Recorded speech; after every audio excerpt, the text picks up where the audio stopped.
Waalaikumsalam warahmatullahi wabarakatuh. Selamat pagi anak-anak. Pagi Bu. Gimana kabarnya? Alhamdulillah sehat. Ya, alhamdulillah. Sebelum memulai pembelajaran pada pagi hari ini, kita berdoa dulu ya. Berdoa dimulai. Selesai. Pada pertemuan pertama ini kita akan membahas materi tentang aset tetap. Aset tetap yaitu aset yang berwujud yang dimiliki dan digunakan dan dalam produksi atau penyediaan barang jasa untuk direntalkan kepada pihak lain untuk tujuan administratif dan diharapkan untuk digunakan dan tidak dijual kembali. Jadi maksudnya aset yang berwujud itu seperti gedung, tanah, peralatan, dan mesin-mesin. Dari pengertian ini mungkin ada yang bisa ditambahkan pengertian lain? Saya Bu. Ya.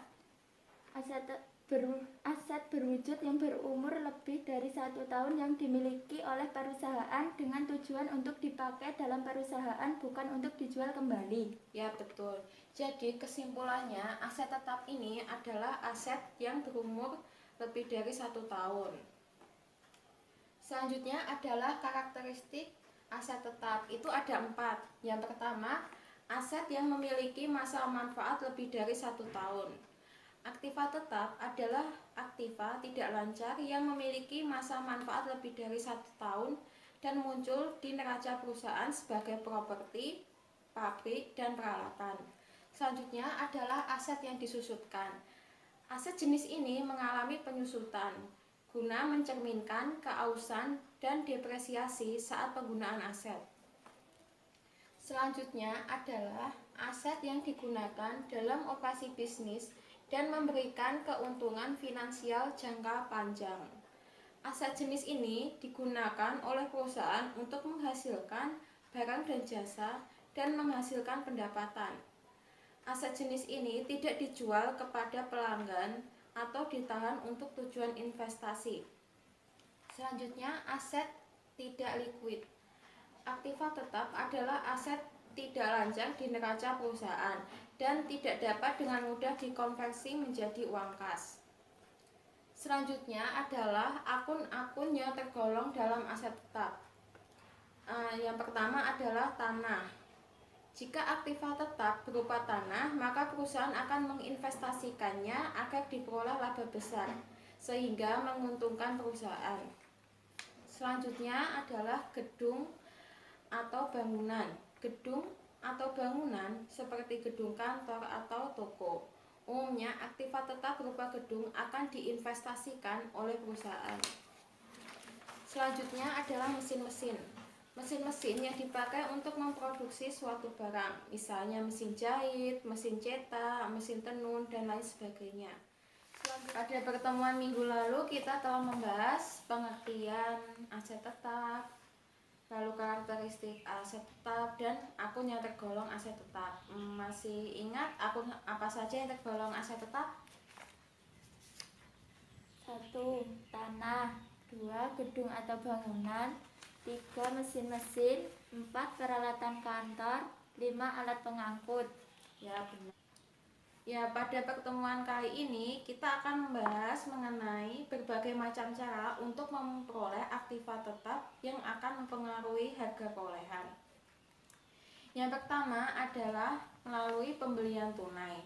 Dalam pembelian secara tunai, harga perolehan adalah harga beli bersih setelah dikurangi potongan tunai yang kemudian ditambah pengeluaran-pengeluaran.